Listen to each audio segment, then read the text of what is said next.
Today we are going to talk about an overview in the steel and also in the raw materials market.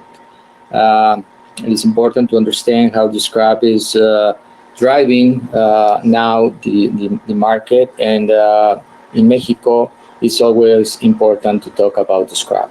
Let's talk about the scrap consumption. In the last 4 years, the scrap consumption in Mexico having increased from 7.8 millions to 10 millions, softly in that numbers.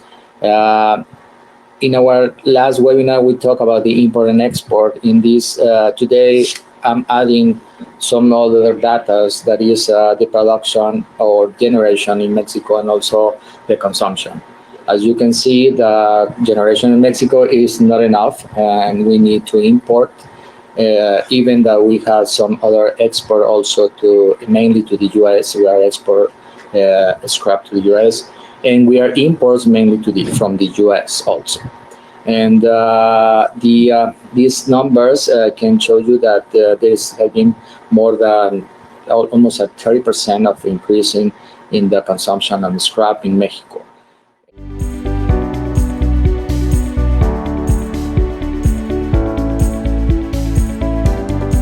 I want to talk a little bit about the current steel situation and what we feel is the near future. We feel there's still the main imports in Mexico primarily come still from the U.S. We feel that with the USMCA, everything has become more regional.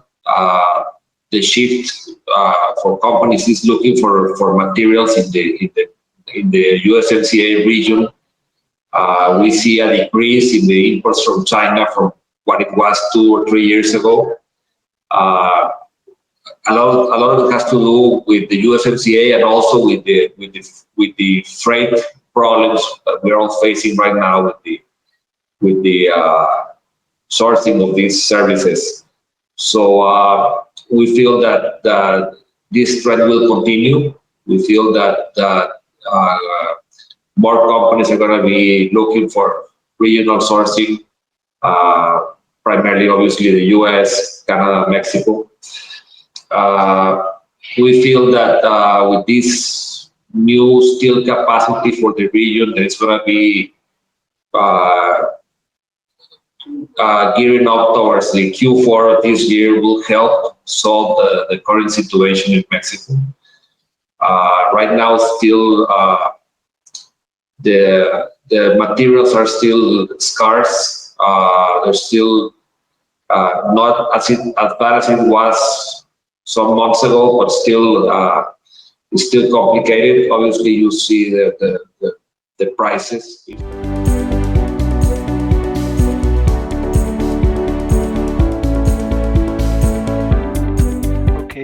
Let's talk about the steel market. As we can see, the steel market has increased his production amazingly in the last year and in this year. I mean, if you can see on the chart in your left side, we can see the light blue bars shows 2020 production. The dark blue bars shows the 2019 production, and you can see it's an important increase in 2020. And the green line shows 2021 production. So it is amazing how it has increased in the last year. Year over year, in the same period, steel production increased 20%.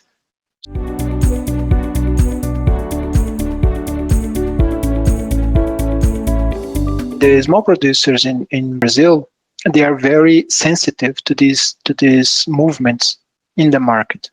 That's why it's so volatile. And they have certain flexibility to adjust their production to the current demand.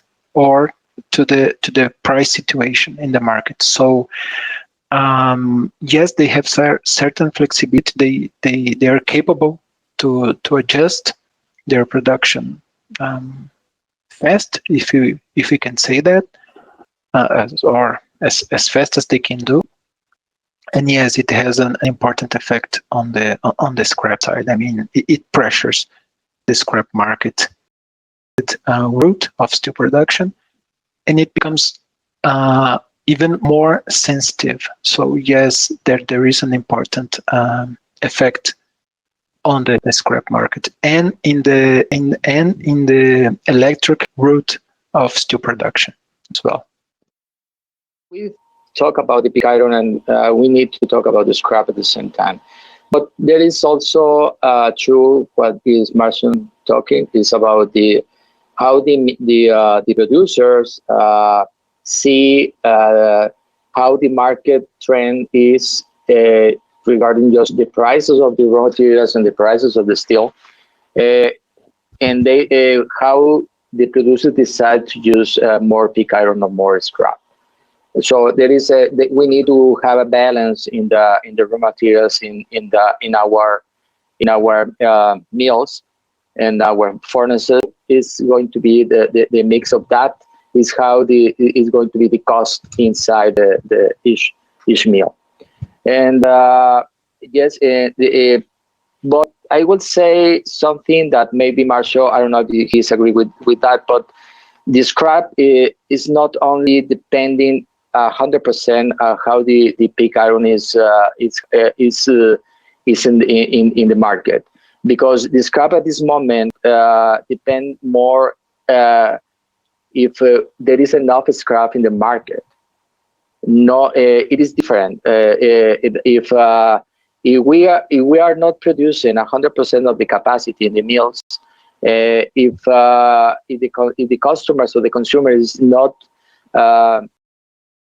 consume in the same way the final products or changes the products in there is not enough scrap in the market, and also that will depend the prices and how the condition of the market are. The microchip thing is a big problem. They're building cars, but they cannot finish them, so they don't want to build any new ones. So that's the thing. I would say another problem is the supply of materials coming from overseas.